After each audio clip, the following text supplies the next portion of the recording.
Beautiful. So this month, we're continuing to explore our global vision. And our theme for this month is kinship with all life. Kinship with all life. We are all related.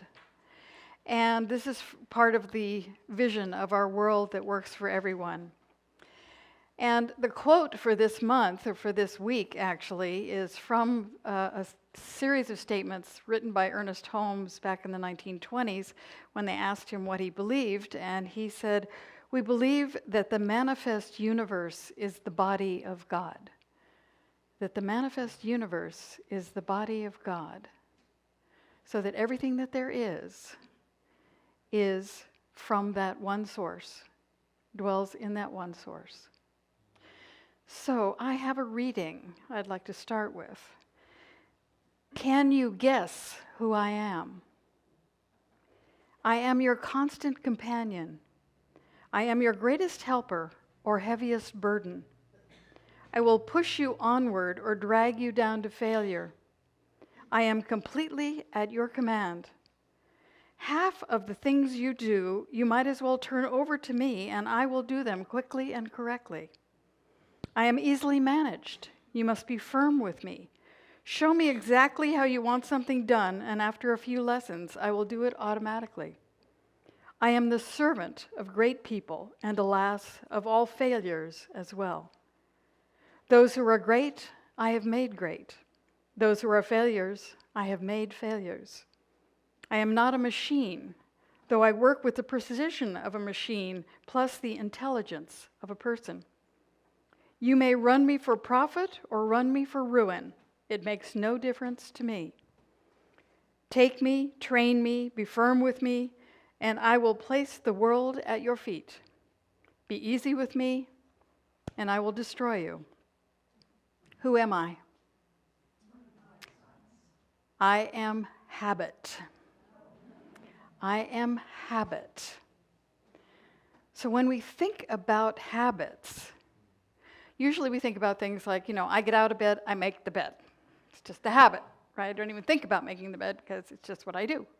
So I get out of bed, I make the bed. It's a habit. We think of, the way we make our breakfast. Maybe we have our coffee first. Maybe we have our food first. Maybe we have a cup of tea. Maybe we take a walk. Whatever our morning routine is, all these habits that we have.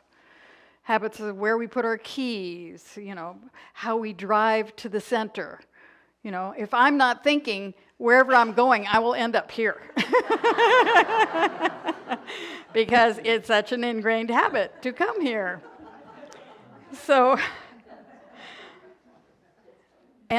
But we don't think about the fact that we have all these habits of thinking. We have a lot of thought habits. And some of them we got when we were little. Maybe we were in a grammar school class and the class was singing and the teacher said, just mouth the words. You can't sing. Just mouth the words. Okay? You had that experience. And that thought was ingrained in your memory. I can't sing. I can't sing. Or maybe when you were a teenager, you were very awkward because you hadn't figured out how this new body was working yet. And you maybe were really awkward at the dance and you thought, well, I can't dance. And you just stayed with that thought. That became a habit of thinking. It's not possible. That's not my thing. And, maybe we were called stupid at some point. And we took that on. And we didn't just take it on as a thought, because what happens is when we have that thought, neurons connect physically in our brain.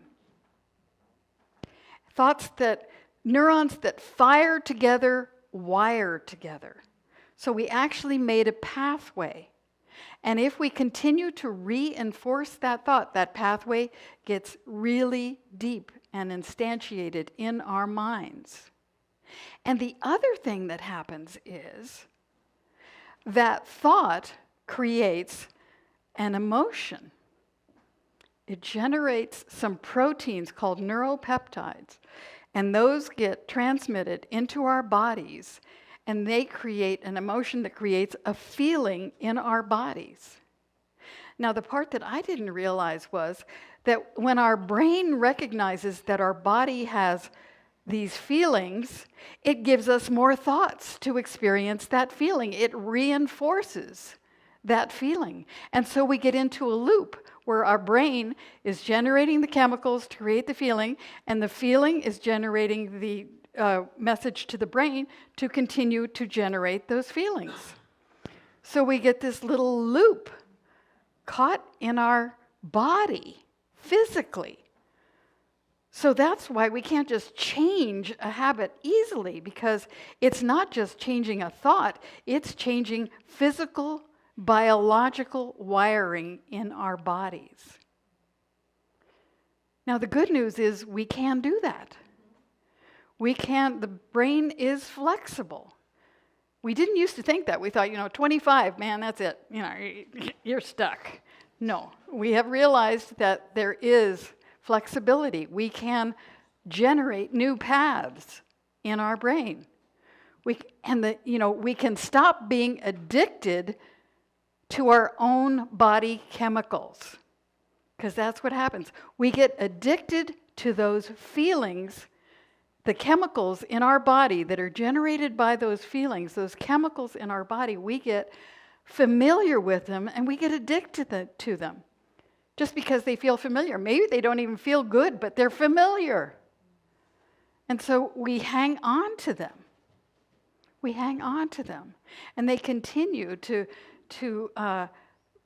penetrate, perpetrate, and bring us stuff we don't really want, because we've got this habit of thought. I'm not enough. I'm stupid. I'm awkward. I can't dance. I can't sing.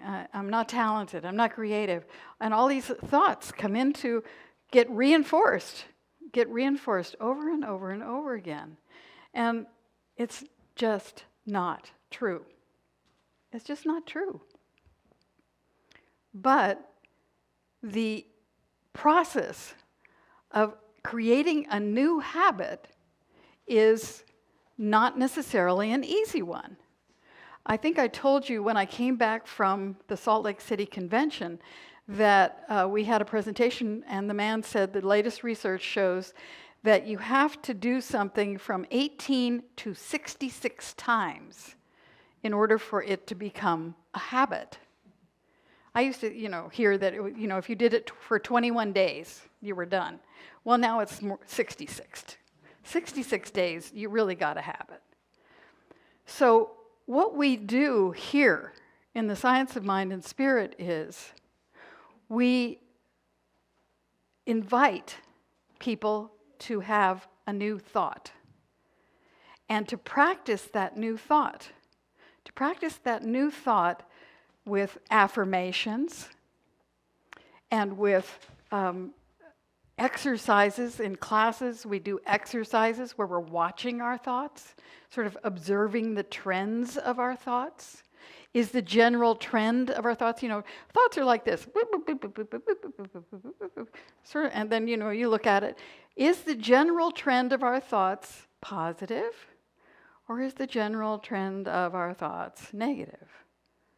And just observing that, not judging, just wondering, what is the general trend of my thoughts? I recently found that I had a thought that was part of the cultural thoughts, because we also are connected to this collective consciousness. There's this collective consciousness of the human race. When we look at our teaching symbol, that's in the center part there. We have this collective consciousness from everything that's ever been thought. And so we're raised in a certain culture, in a certain country, in a certain time, and there are these thoughts that have come in not only from our time, but from our ancestors' time. And so there was this thought, that, as I age, my body is going to fail. And so it was just sort of a wondering, I wonder what part of my body is going to fail. And then I thought, I don't have to think about that. I don't have to worry about that. I do have to be mindful of my body because it's the vehicle, it's my spaceship, it's my spacesuit. This is how how my soul arrived on the planet in this thing called a body. And so I do have to be mindful of it. I have to care for it. If I tear it, I have to, patch it until it heals, But everything heals from the inside out, right? When you watch a cut, it heals from the inside out. Everything heals from the inside out, so it has to do with our thought process. And so when we recognize a thought, then we can have a change of thought, because every time I catch myself going back to that, I wonder what, I do a cancel. Like, cancel that thought, and replace it with an affirmation, I am whole and complete. My body knows just what to do. Every little cell in my body is healthy. Every little cell in my body is well, right? So now we have this affirmation. We have this wonderful little song. We can just remember that. So that's what we do, is we create a new pattern. But we have to repeat that pattern in order to create the new habit. And when we have created this habit of thought, whether it's positive or negative, it creates, a physical body memory. And that's what's running us. It's running our minds as well as our bodies. So we have to be aware of all of these wonderful chemical things that are going on in our bodies and how we can form habits and how we can change habits. I heard a story on NPR. Right, okay. These are my people. So I don't know if they listen, but I do. Anyway, there was a story on NPR, and it was by this educator, and he was talking about how when he was in high school, he had come from a really dangerous neighborhood. And so when he was in high school, one time somebody slammed a door, and he left his desk and hit the floor. Because when he was at home, if they heard shots, everybody hit the floor. And they heard shots a lot. And so they all hit the floor. And so he was in school, and when the door slammed, he hit the floor. The teacher sent him to the principal's office because she said he was joking around. He wasn't joking around. The kid has PTSD. Every kid who's raised in a neighborhood where guns are going off all the time has PTSD. Everybody who goes to war has PTSD. Everybody who is trying to live in Syria has PTSD. Post-traumatic stress syndrome. I mean, I was in Guatemala for an earthquake for a week, and I had post-traumatic stress system. Doesn't take that long to get on that high alert, paranoia, terror realm for a while. And then, and then it's back again. If we had an earthquake when I was in San Francisco a few years later, I was off and running. I was halfway down the stairs of my building when my boss said, "Sit down!" It's like, okay, I will. I was not, because I was in the old reptilian brain, the fight or flight, right? I was flying. So that's what happens is we get into that reptilian brain. We get these habits of thought, these habits that have come to us from time immemorial, and that's where they live, is in this reptilian brain. And what we have to do is recognize that that's where we are. Heard a talk yesterday by a wonderful school principal talking about how she had a parent come in with a child, and the parent was yelling at her, and her first impulse was to go to the reptilian brain and get into defensive mode, right? She wasn't in the flight mode, she was in the fight mode. But she recognized that she couldn't go there, that she had to stop, take a breath. if we can stop and take a breath, we can move back into the frontal cortex. Because when we're back here, we're not thinking. We're in instinct and reaction. But when we move to this frontal lobe, we can think and we can choose to respond rather than react. And so she just listened while this dad screamed at her about what had happened to his daughter. And the daughter was there, and the daughter said, well, I didn't tell anybody. And the dad's still screaming, and the teacher and the principal just said, did you hear what she said? And he just kept screaming, and she just said, did you hear what she said? And he kept screaming, and then she said, did you hear what your daughter said? And finally, he acknowledged that how could anybody at the school respond if she'd never told anybody? So then they could have a conversation. Then they could connect. Then the emotion could be released, and the thinking process, and the dialogue process, and the connection process could happen. We are creating our reality. We are creating our reality with our thoughts, our actions, and our habits of thinking, our habits of being. And so we're invited to shift that, to change that, to realize and recognize that we have that capability and possibility absolutely available to us. Part of it is that we have to be patient with ourselves. We have to be merciful with ourselves. We have to be non-judgmental with ourselves when we discover these habits of thinking. It's not like, I'm bad because I think this. No, in Parker Palmer's book, he invites us to change judgment to wonder. I wonder where that came from. I wonder how that happened. And when we wonder, wonderful information can come to us. I was telling a group that I was with, my book circle, about, my dad gave me boxing gloves when I was 5 years old and taught me to box. Now, I'm a 5-year-old little girl, and he's teaching me to box.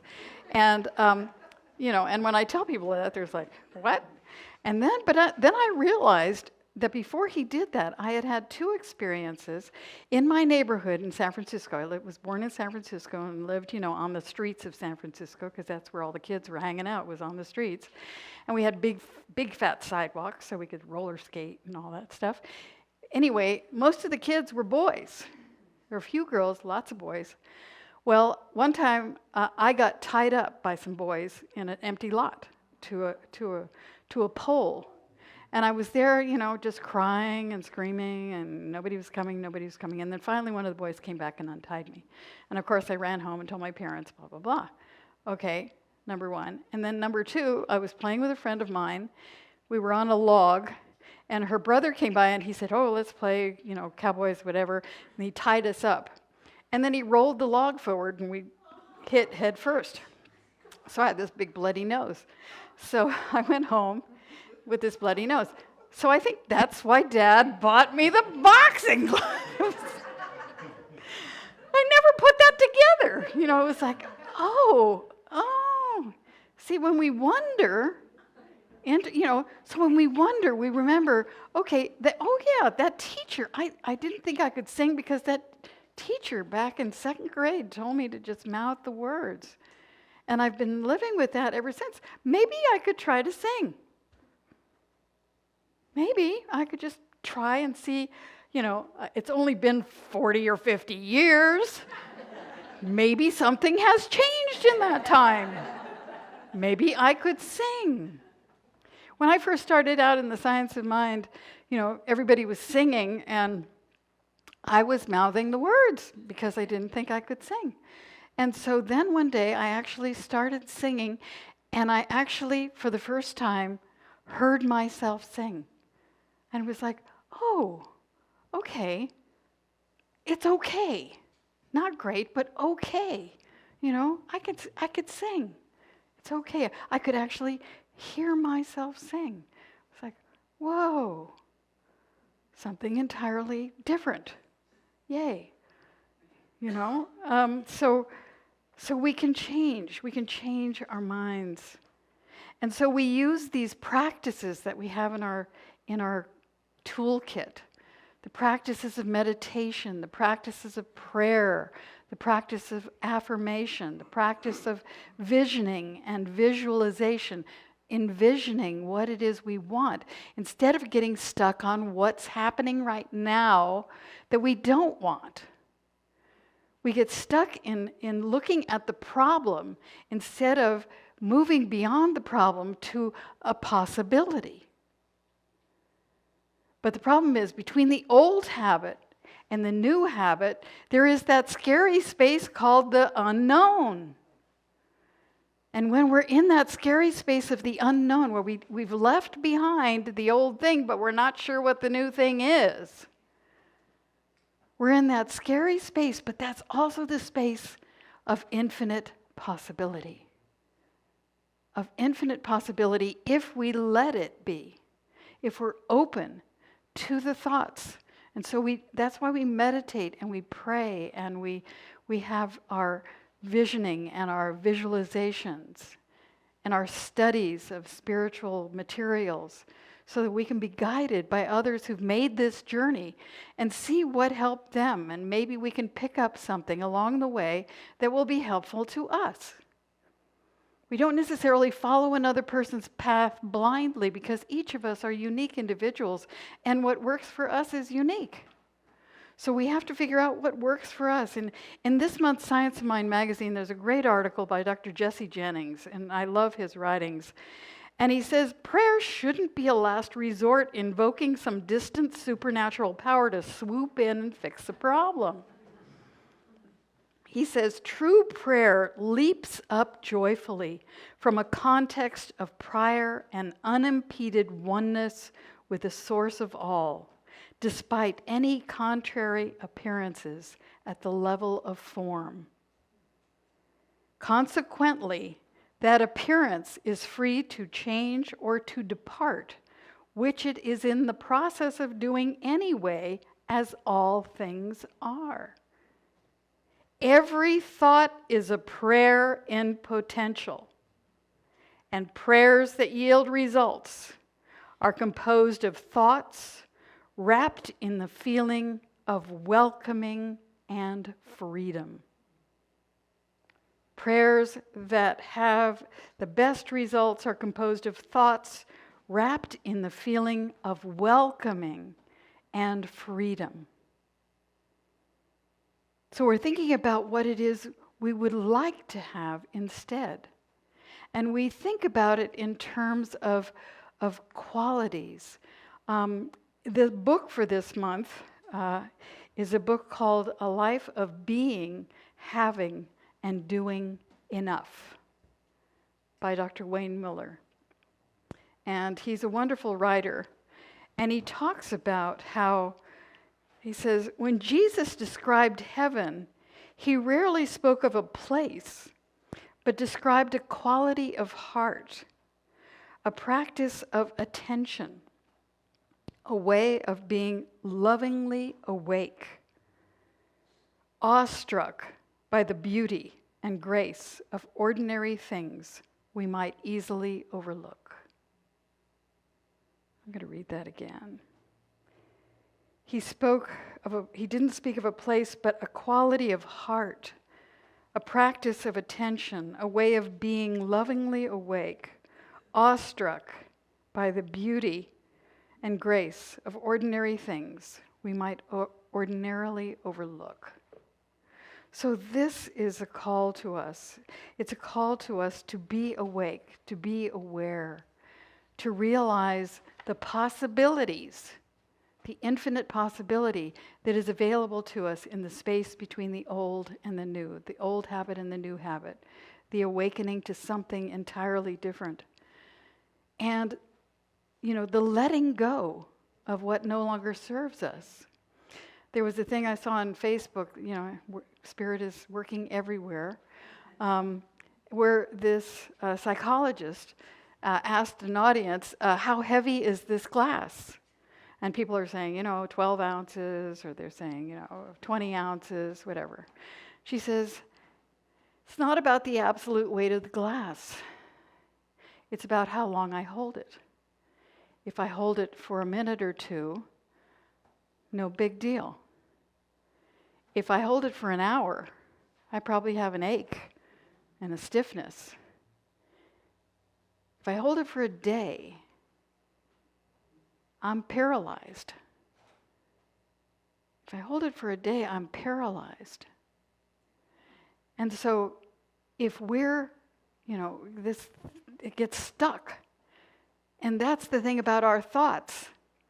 If we hold that negative thought for a moment and let it go, no big deal. If we hold it for an hour, it's going to be sort of making our day a little rocky. But if we hold it for a week, we may not be able to get out of it. We may be stuck. So we have to think about what we're thinking about and be willing to let it go. Be willing to let go of these habits that have captured us.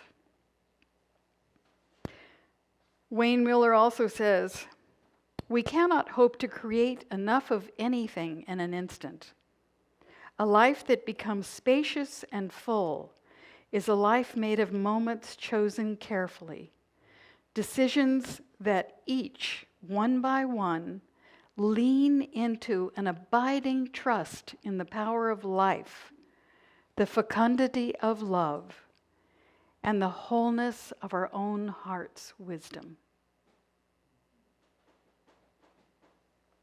So a life that becomes spacious and full is a life made of moments chosen carefully, decisions that each one by one, lean into an abiding trust in the power of life, the fecundity of love, and the wholeness of our own heart's wisdom. So we're invited to trust in our own heart's wisdom, in the power of the infinite possibility that is all around us, and to allow that to make itself known to us, to practice a deep and sacred listening to our inner wisdom for the next right thing we are required to do for our own benefit and the benefit of all, for a world that works for everyone. So I invite you to join me in our week's affirmation on page 2 of your bulletin. It's a little long today, so I listen in this moment for what feels to be the most clear, true next thing to do. So I listen in this moment for what feels to be the most clear, true next thing to do. I listen in this moment for what feels to be the most clear, true next thing to do. I listen in this moment for what feels to be the most clear, true next thing to do. And so it is.